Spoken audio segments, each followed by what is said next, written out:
Réglementer et faciliter le tourisme intra-africain dans le but de promouvoir la zone de libre-échange continentale africaine. C'est l'un des points clés mis sur la sellette lors de la 5e édition du Africa Business Forum à Addis Abeba, Éthiopie. Sous la houlette de la Commission économique pour l'Afrique, les réflexions ont été axées sur les bénéfices que peuvent générer le secteur du tourisme dans toute son entièreté.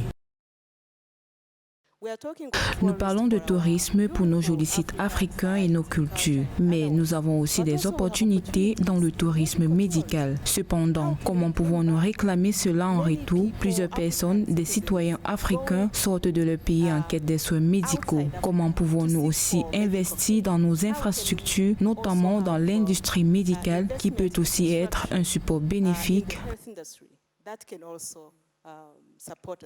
Parce que l'industrie du tourisme est le moteur de la croissance économique et crée de nombreux emplois dans un pays, tels que l'ont souligné les leaders africains et chefs d'entreprise qui ont répondu présents aux échanges. Il est important de créer davantage des conditions favorables dans ce secteur afin d'attirer des investisseurs qui vont en retour permettre de booster le secteur des transports.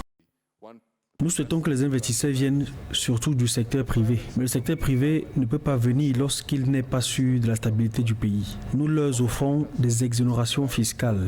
Mais j'ai pour habitude de dire que les investisseurs sérieux ne viendront pas uniquement pour des exonérations fiscales. Ce qu'ils veulent, c'est un environnement propice qui va protéger leurs affaires et les inciter à venir investir.